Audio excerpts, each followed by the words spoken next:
welcome to our program. Thank you very much. Well, it is lovely to be here. Thank you. Good to be here. There, and we see on your screen, I think, a cattail. That's welcome to have a little friend with you here. My name is Mel Lehman. I'm the director of Common Humanity. And Common Humanity is a peacemaking organization which seeks to build understanding between people in the States. Today, we're expanding that to people anywhere, UK and Canada. I saw a friend there, John from Canada. Folks who are trying to better understand the Middle East. Behind me in my studio, you see visually what we try to do. We have an Amish Mennonite American quilt here to my left, which is my heritage, and here to my right are paintings from Gaza. The painting with the key is from Gaza, others from Iraqi artists. So we're trying to put these two worlds together. And we're so happy to have you today, Dr. Ashdown, because you will be helping us get a better acquaintance with Syria, which is a very dear country and folks to my heart. You are an Anglican priest. The Reverend Dr. Andrew H.W. Ashdown is an Anglican priest who has lectured at Winchester University and now works for an international charity. He has traveled extensively in Syria during the war and will be offering his insights on the Syrian conflict, which now has continued for 10 years. He is here to talk about his new book, Christian-Muslim Relations in Syria, Historic and Contemporary Religious Dynamics in a Changing Context. Welcome, Dr. Ashdown. Thank you very much indeed. It's lovely to be with you. Thank you. Good to have you. I said a little bit about how I got my interest in Syria. How did you get your interest in Syria? It comes from a long time back, actually. I've been a parish priest for 30 years, actually. Although I stepped aside from parish ministry 6 years ago to do a PhD study in Christian-Muslim relations in Syria, and now working with a charity. But I've been traveling to the Middle East since 1982, actually, and visiting the region multiple times across Israel, Palestine, Jordan, Lebanon, Syria, and other parts of the region. I started going to Syria in 1993 and taking groups to Syria to meet with the local faith communities and to see the country. And this is for a number of reasons. Firstly, because of the ancient Christian presence. Of course, Christianity comes from the Middle East and comes from that region. And not just that dynamic and diverse Christian presence, which is so striking, the plurality of the Christianity in that both Syria and the region, but also the presence alongside Islam, and how that has coexisted for so long, and how that relationship is lived out amidst the ancient history that is there. So a fascination with that dynamic. And so I took, and also balance with that, the huge political issues that are in the region. And what I discovered, if you like, the misrepresentation or misunderstanding of so much of the context in the whole region. Right. Not just Syria, but Israel, Palestine, and Lebanon, and Jordan, and Egypt, and there is so much that is not understood or not said, and the dynamics in the communities, their plural societies, needs more understanding. So I took many groups for the war, and during the war in 2014, I was invited to join a delegation to go and see what was happening. Which was heartbreaking because we were there at the height of the bombings in Damascus and Homs and very striking experiences I've had across Syria during the war. We can talk more about that. And it struck me then that the work of the Christian and Muslim leaders together and the communities together, surviving in the midst of profound conflict and engaging. It was something that was not being told or talked about, and right. Something the world wasn't hearing about. Yeah. And it's something that I felt deserved study, and that's why I started this doctoral research, the result of which is a book that's now been published on that historic and contemporary dynamics within Syria. In my travels in Syria, it seemed the very first time I was there, each time I was there, on the way back to the airport, the basic point is that we in Syria live together, Christian and Muslim, a plurality of religious folks. Is that your sense of it all, and in a sense we might learn from Syria. Yeah, and that's what I always felt. That's why I sort of used to take people there. And that's why I went back. I've been 10 times to Syria during the war between 2014 and 2018. Traveling extensively across the country. But one of the things that the book states is that plurality defines Syria, diversity defines Syria. And what's fascinating within Syria, almost more than in any other country in the region, is all 5 families of the Christian church are present in Syria. So the Christianity is in broadly 5 families. Right. The Eastern Orthodox, the Oriental Orthodox, the Catholic family of churches, the Protestant family of churches, and the Assyrian churches, and all the multiple dominations within them, those families. And all those are represented in Syria. And then you've got Islam in Syria, which is also diverse. It's not just this monolithic Islam, which is projected in the West as one kind of Islam. Right. That too is diverse and dynamic in Syria. I think you have some wonderful pictures that you can share with us. This might be a good time for that. We're Yes, indeed. thinking of diversity, and I think you've got some pictures there. Yes, let me just share screen for a moment, and let's go from beginning. I'll just move across.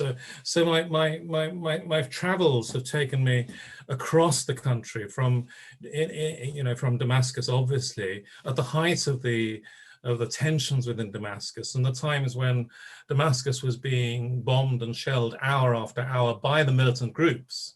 And the Syrian government, of course, was bombing the militant groups who were occupying the suburbs of the city. Right across through the Christian villages of Kalamun region to Homs at the height of the battles, at the front lines in Homs really was a very powerful experience during the heaviest fighting in Homs, and going to some interfaith gatherings in Homs in 2014 and 15, and then to Aleppo in 2016, both before the final battles in Aleppo, and I was there when Aleppo was finally taken back by the Syrian army, and in 2018 out to Deir ez-Zor in the far east of the country, just months after that region had been taken, Deir ez-Zor had been taken back from ISIS occupation, and also to other parts of Syria as well, down to Daraa. So traveling across the country, visiting the various communities, and as a guest to the local churches, I have to hasten to add, and often just with local clergy or with friends. Occasionally I went as a member of a delegation, but more often independently and traveling with friends. And to witness this sheer diversity, first of all, of the Christian presence, the ancient Christian presence. And one must remember that there are many, many monasteries in Syria since the earliest days of the church. It's part of that monastic tradition in Christianity. And these churches have a very strong presence and are very important within Syrian society. And one of the great fears within the current conflict is that it's thought that probably at least half Christians have left Syria. But many Christians and Muslims say that if Syria loses Christianity, then it will be devastating for the whole ethos of the country. What that would do to the nature of Syrian society, which is plural, which is diverse, which is accepting of multiple religious faith communities, and the history. So you've got this representation, this figure represents sort of the bottom right there, the Syriac Orthodox. This actually was taken before the conflict and is up in the northeast. It's taken in a village actually which was destroyed by ISIS. The bishop on the bottom right is now deceased. He's a former archbishop in Syria. And the priest, I don't know what's happened to him. This was taken in one of the villages destroyed by ISIS. You've got the Armenians. Syria has been a place of refuge for Armenians, for Kurds, for Kurds, for Iraqis, for Palestinians, and for Christians of all communities. And then Islam in Syria is very diverse as well, although it's 87% of the population and 74% Sunni. That includes all the various Sunnis who include the Kurds. But every kind of Islam, from most are what you might call moderate Islam, through to those who hold more conservative views, and Shia as well. And as an academic in Edinburgh says, there is no such thing as a unified Syrian religious scene. It's very diverse. And one of the great problems in the conflict, I'll stop in a minute and then you can ask the next question. One of the great problems in the conflict is that the vast majority of the opposition are extremist militants, belong to Islamist parties, and they are by far the vast majorities. And whilst governments and media might say that they have honourable principles, this isn't borne out in the actions. I've been to Christian villages which have been ethnically cleansed in the north of the country. I've seen the graffiti, the destroyed churches, the smashed altars, the smashed fonts, the graffiti, the Islamist graffiti all over the churches and the Christian villages. As a scholar here said, the treatment of minorities under Islamist parties remains an open question of goodwill and and I can't see behind the picture here. And claims of goodwill may mark different realities. Even the most liberal exponents of the Muslim Brotherhood may have taken special care never to describe their Syria as secular, but only civil, with the broader explicit goal of an Islamic state still affirmed. So you've got most ordinary Muslims in Syria do not want to see extremist Islam established.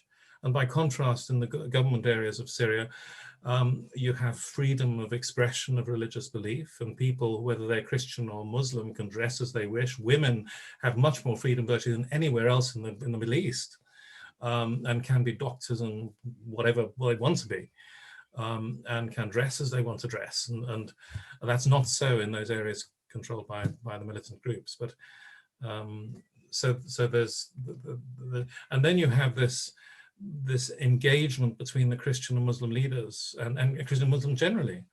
So there's the people, Christians and Muslims in Syria, they work together, they live alongside each other, they share each other's festivals. Mm-hmm. Many of the monasteries, for example, Muslim pilgrims will go and pray at the monasteries, at shrines, or then they'll share the different festivals together. And then at special occasions, the sheikhs and the priests, whether it's at a church or a mosque or a civic venue, will always be seen together. And this is an important feature of Syrian society. I remember when I was in Aleppo, we spoke with a civic leader, and I always remember he said, "We don't want the Christians to leave." He said, "The Christians are the spice of Aleppo. We want the Christians here." Absolutely. I think somewhere, if it's very, very true. I'll come back to that. Absolutely, and wherever I've been in Syria, and this is partly what inspired me to write the book, is that this presence of the Christian and Muslim engagement is always there, and the leaders have a close relationship. Oh, there are certainly, there are tensions at times, and certainly the war has damaged trust without a doubt.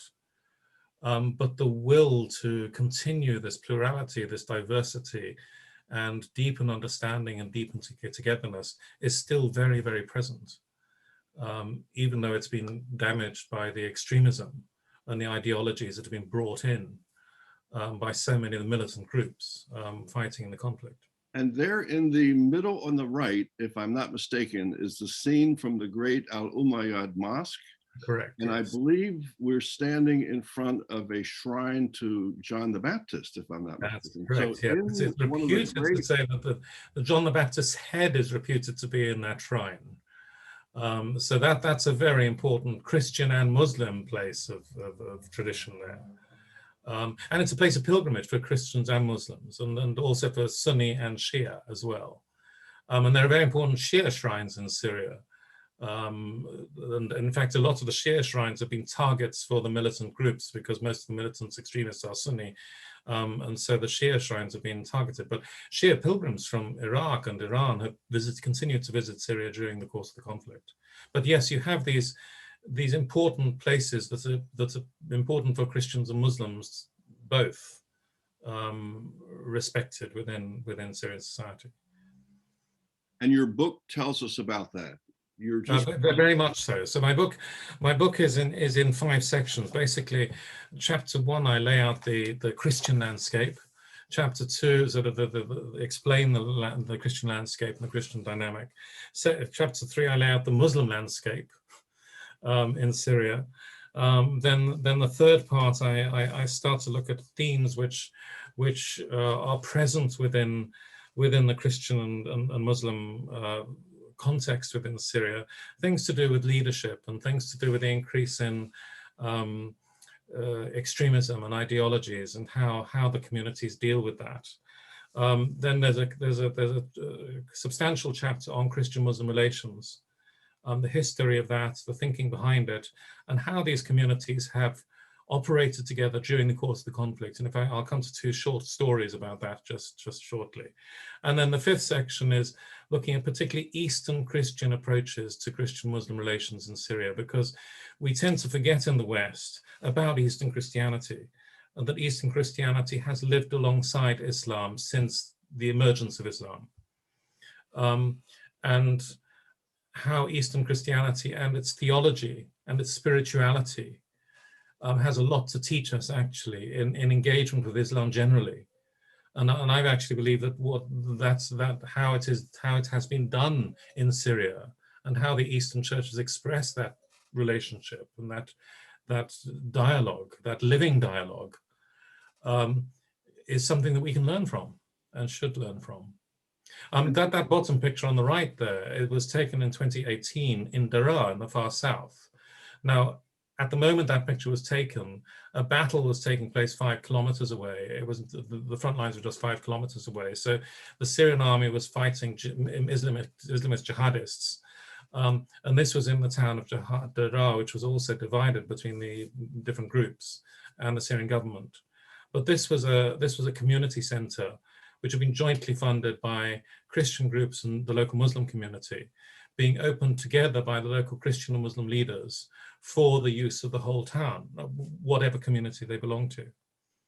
And this is quite normal, one might say, in Syria. It's this kind of dynamic.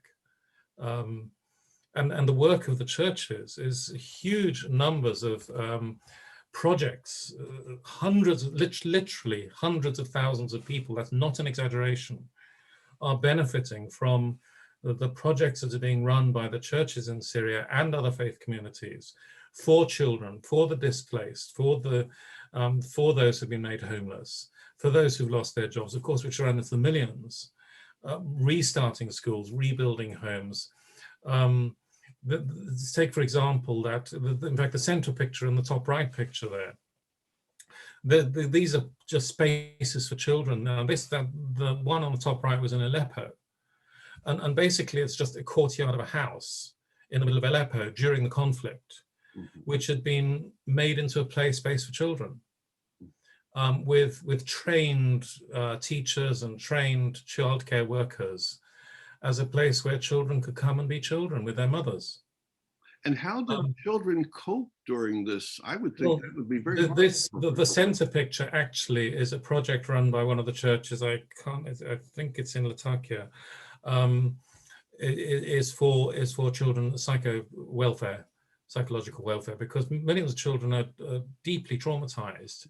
Just about everybody has not only lost loved ones, but has seen extreme violence, and has experienced warfare close hand.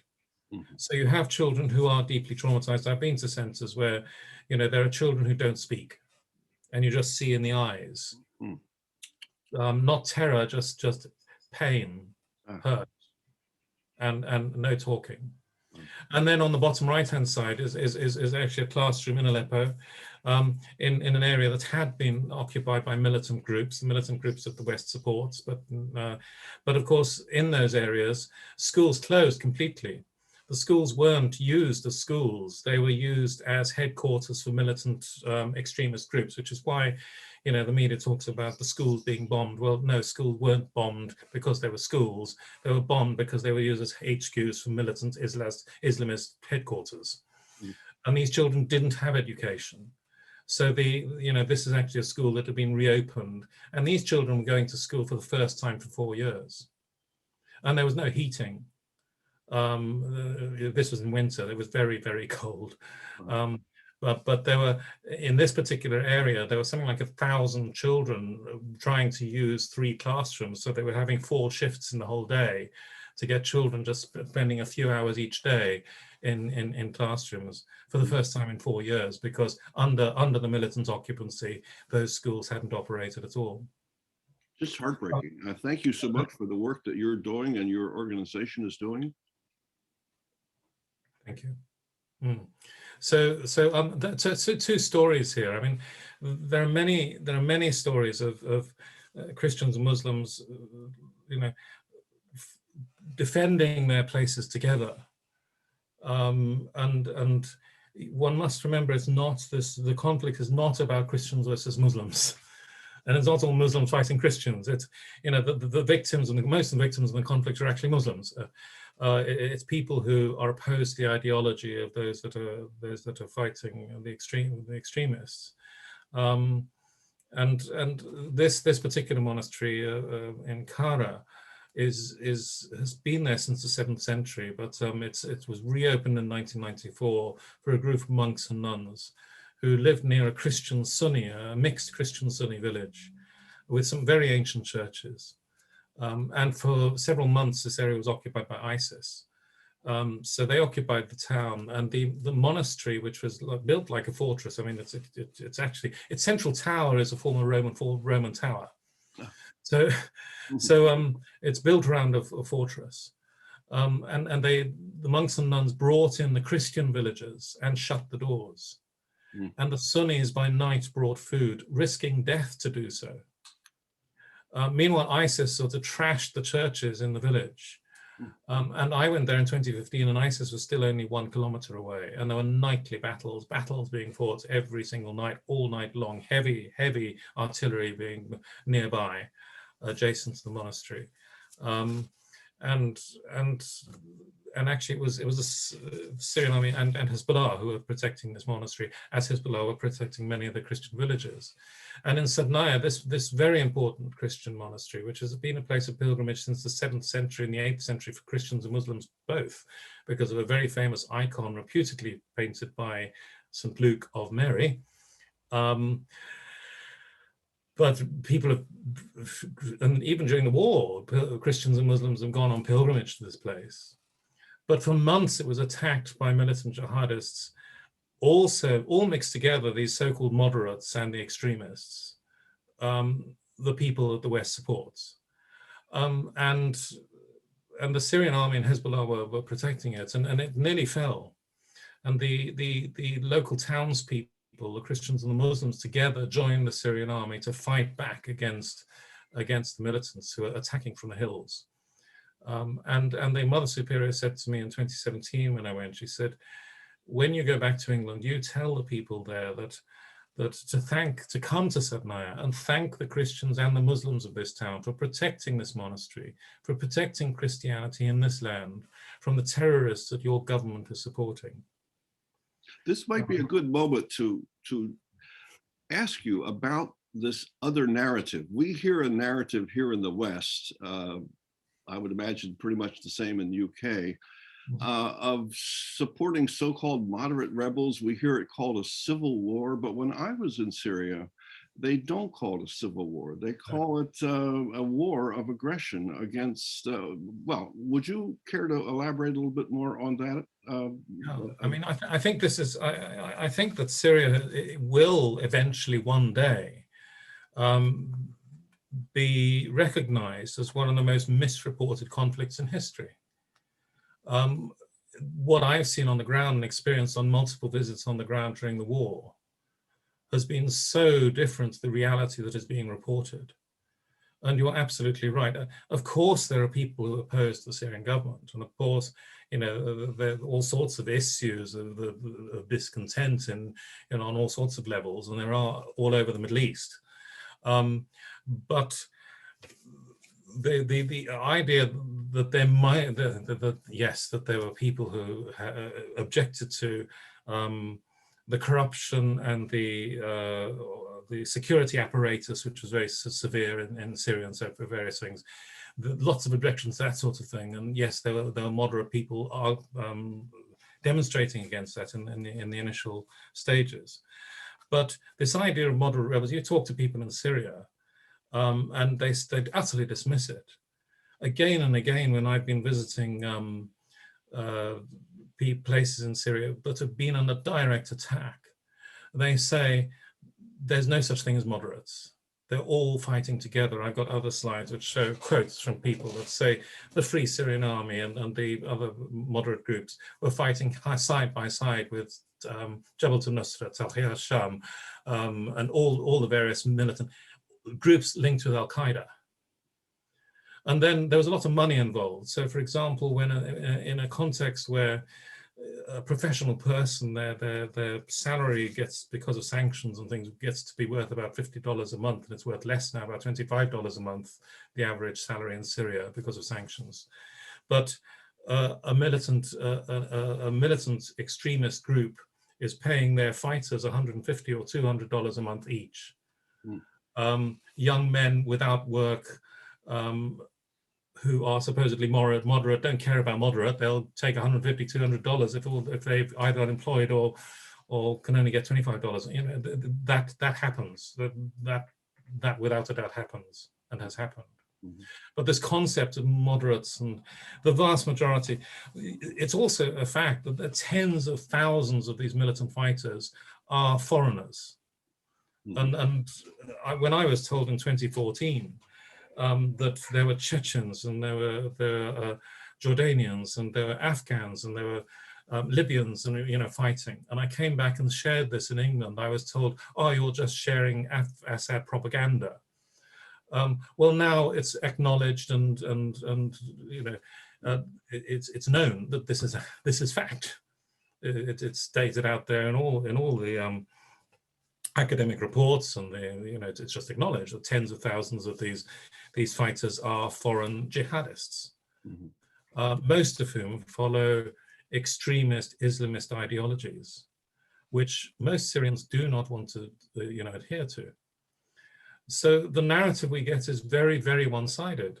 And that's the other side. The other thing is that the reports we hear all from people in rebel-controlled areas, all from people who are fighting against the Syrian government.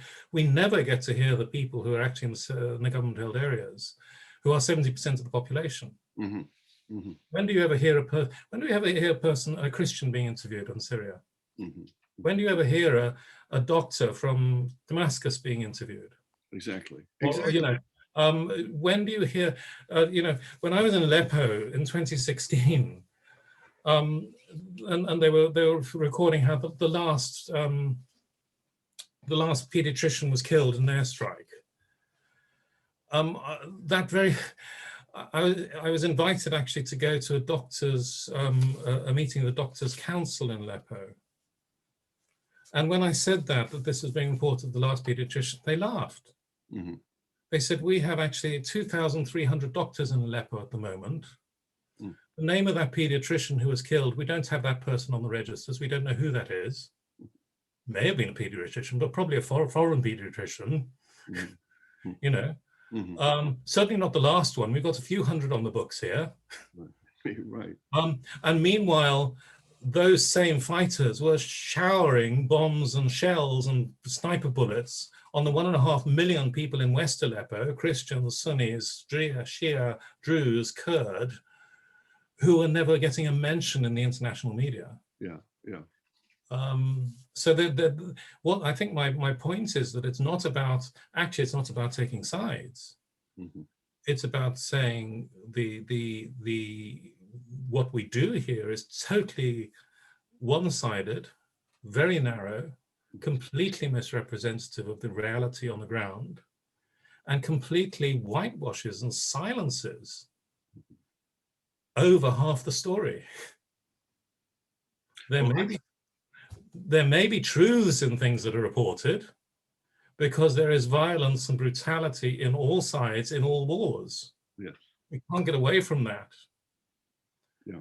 But when when one side is consistently reported and very narrow stories, but you don't get the whole picture, then it's a very skewed, inaccurate account of reality. Well, I'm so grateful that you're bringing this to us. Are there a few more pictures you have that can help us see this wonderful richness of the? I'm sorry, this is a very short presentation. I just want to share this quote at the start of the conflict. Militants tried to pit Muslims against Christians, but they failed. Our country has a rich culture and history to which Syrians are loyal regardless of religion. Syria is more than one man. This is not well understood in the West. And I think this is one of the messages I want to get across is, we have people go on and on about Assad or this or Assad.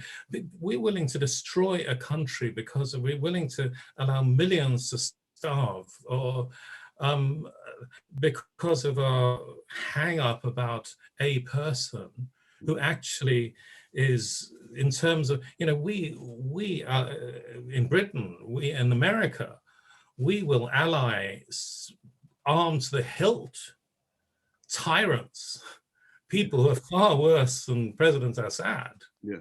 Countries that have far worse human rights abuses, things, if it suits our economic and political agendas. And this is part of my thing. The hypocrisy of international policies is unimaginable. And this idea that we're somehow have a superiority or are better, actually no. We've gone in and we've gone in and obliterated Iraq, we've destroyed Libya, we've destroyed Syria. We want to destroy Iran. And why? Because of our political agendas. Right. Do we care about the individuals? Do we care about the people inside there? I don't believe we do, actually. Because if we did, we wouldn't destroy countries. We wouldn't ignore their voices. We wouldn't say it doesn't matter if people now are dying because we refuse to allow money into the country to get more medical supplies. We refuse to allow, fuel is in such short supply. Now, fuel affects everything. Fuel gets supplies to a place. You can't get anything into Syria. You can't get money into Syria. You can't get fuel. And yet, America is occupying 90% of the oil fields in Syria. And I read this week that $93 billion or something of Syrian oil has been stolen, in effect stolen by America, and is being shipped to Turkey and Iraq and other places. While Syria dies, while they've got no heating, they've got no fuel, they're queuing for bread because of our pressure. And say a bit more about the sanctions. I think for many Americans, we don't really know that. Sanctions are hurting the people of Syria, and they can't transfer, family members can't transfer money, medical supplies. The sanctions are brutal and the sanctions are criminal. A couple of weeks ago, there was even we here heard about shortage of electricity in Texas, was it? Yes, right. Okay. Now, for the last years when I've been visiting Syria, we've had electricity in Damascus. You've been lucky if you had 3 hours of electricity in Damascus a day. That was 3-4 years ago. Now you're lucky if you have 1 hour of electricity in Damascus a day. Fuel, you can't, people are queuing for 4, 5, 6 hours to fill up a tank of petrol, which they can't afford. Food prices. Now the Syrian pound has collapsed to such an extent because there is no foreign exchange. They can't send money to Syria. It's impossible to get money to Syria. You just can't do it. Mm-hmm. So there's no foreign exchange. Mm-hmm. The salary of a professional person in Syria, I'm told now, is worth about $25 a month. Mm-hmm. The poverty rate in Syria is now, according to the UN, approaching 90%. Under, in the poverty. We're talking about a highly educated society, a highly sophisticated society, actually, before the war. One was developing quite well, one where reforms were taking place, albeit slowly. It was really emerging, actually. The people are, I've spoken to people in Damascus where a person said to me, actually, I'm sitting here by paraffin lamp,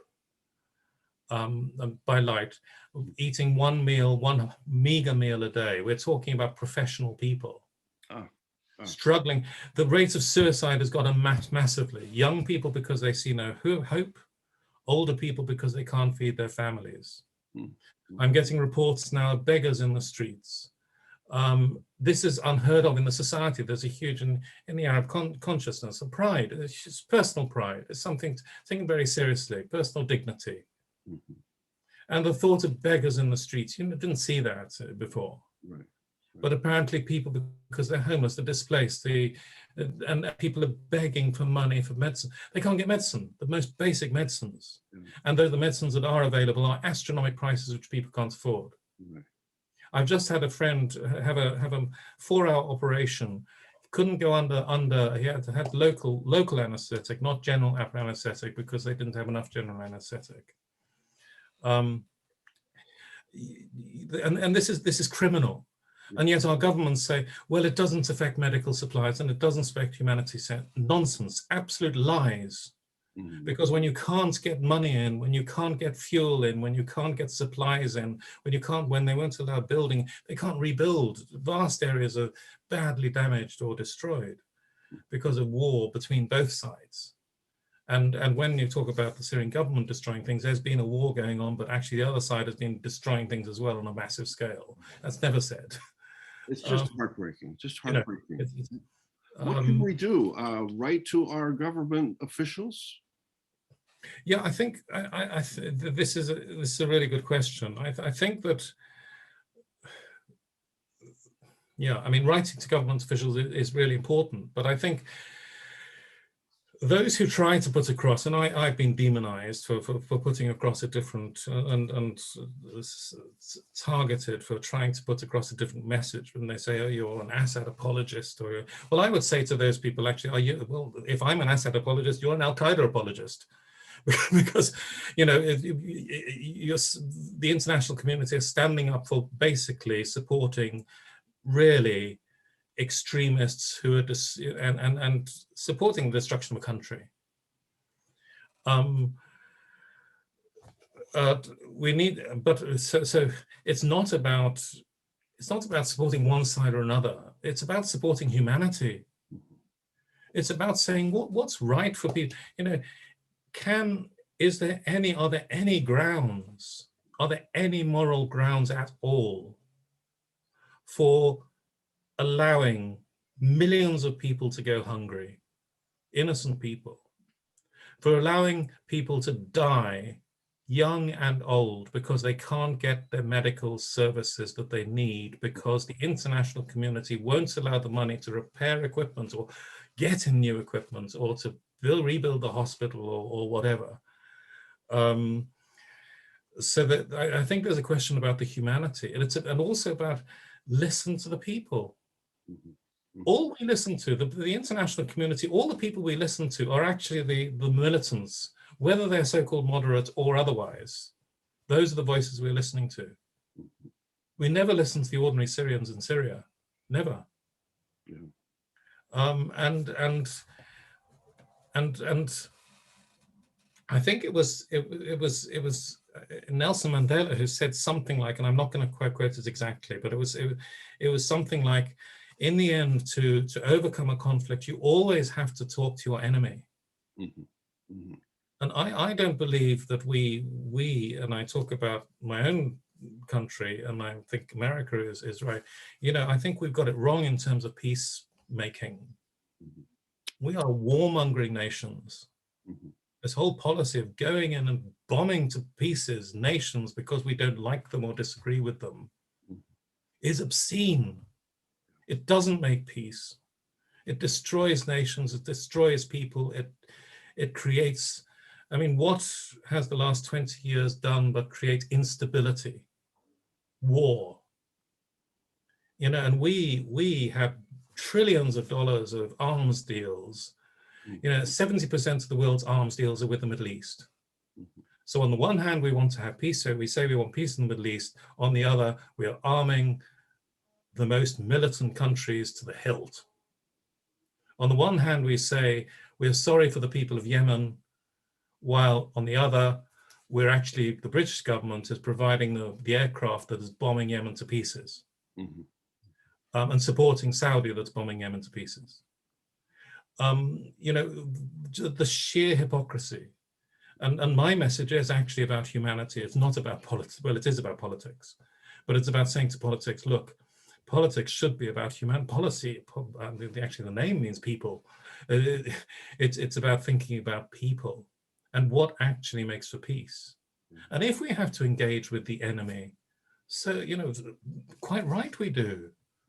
At the end of the day, to you know, whoever the enemy is, at the end of the day, and the fact that my government and your government will welcome to our halls of power militant extremists because they are the ones that it suits our political agendas and economical interests.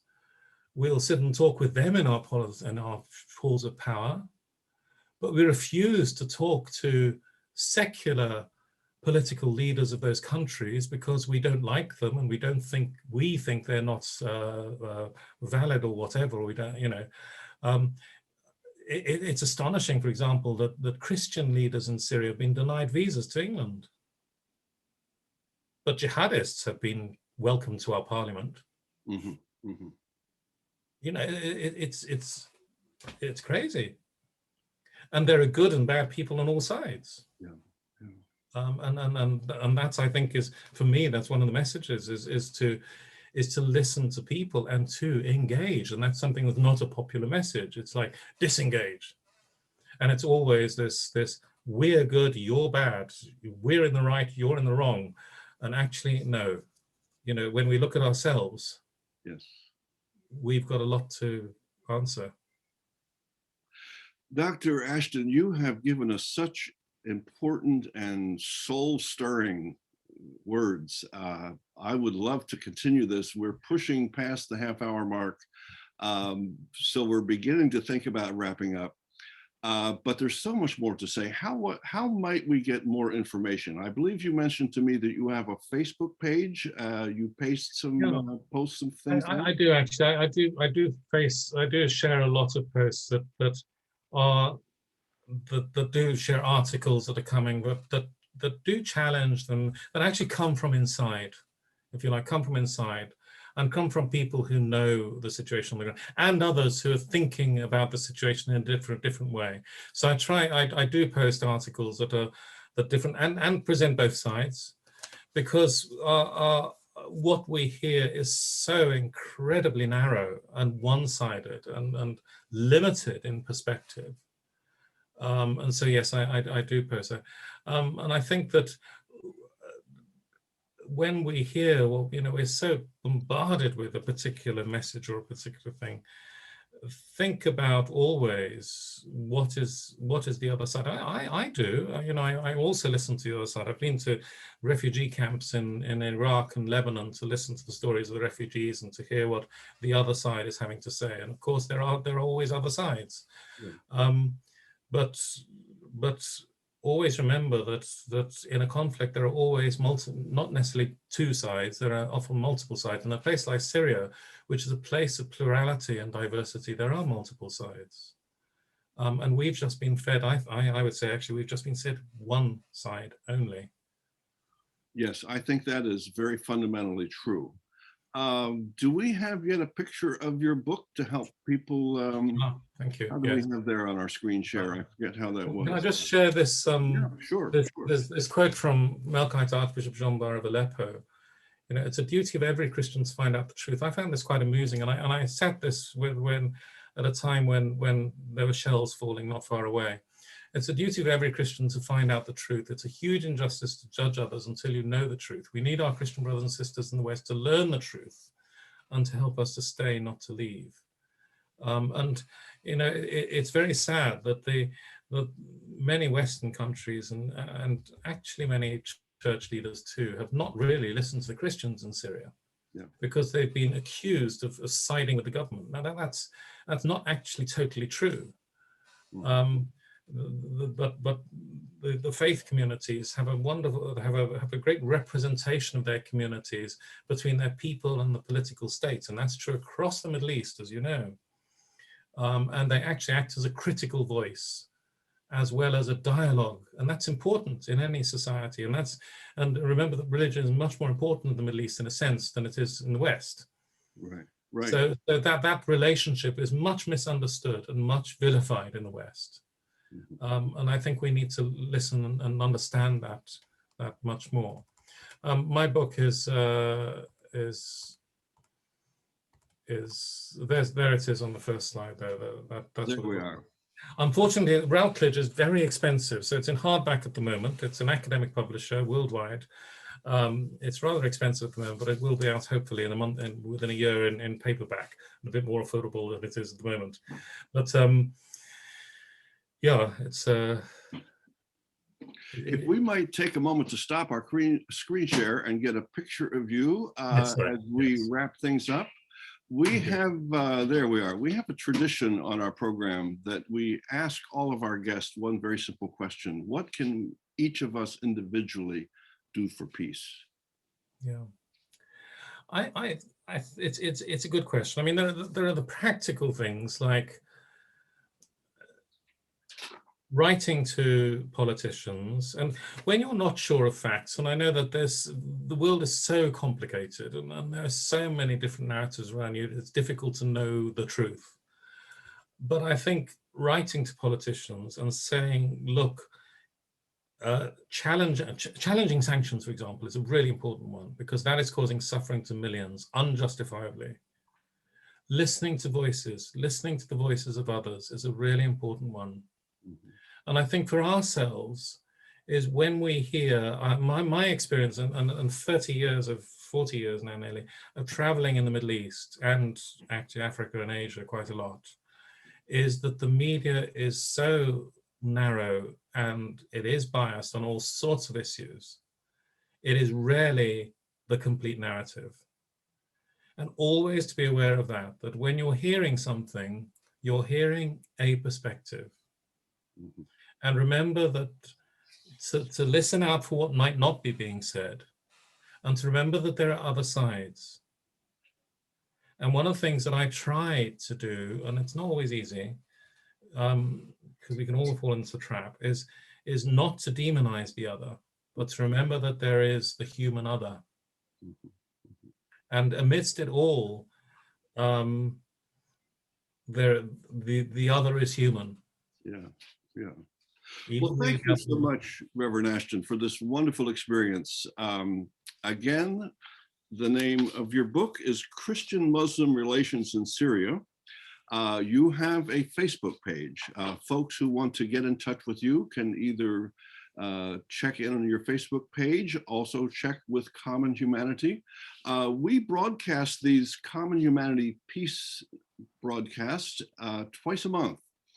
And we're going to be back a month from now, a very interesting program with Iran. We have two scholars from Iran, a man and a woman, and we're going to be reading Rumi together. So we will have posted on our website a poem from the very much beloved Iranian Persian poet Rumi, whom that name is beginning to become familiar to many of us.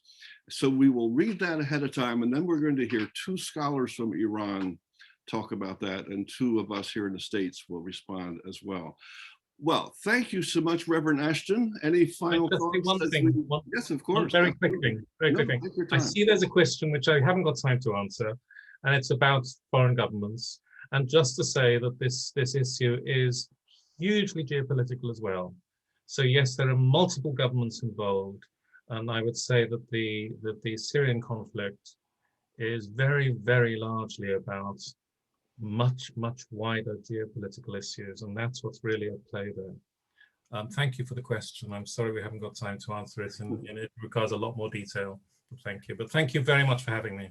Thank you for being with us. Our website is commonhumanity.org. We have some beautiful art for sale. We have posters for sale. We have blank note cards for sale. You can help support the healing of Iraq. Many of the artists we work with are Iraqi artists who were chased out by the violence ensuing from the US invasion, which Dr. Ashton mentioned a little bit ago. So we're working with these artists behind us. You can visit us on our website. Thank you so much, Reverend Ashton. Have a wonderful evening, and thank you for being our guest. And we hope to see you again. Thank you very much indeed. Thank you all. God bless. Thanks for being with us. Thank you. Okay. Bye-bye.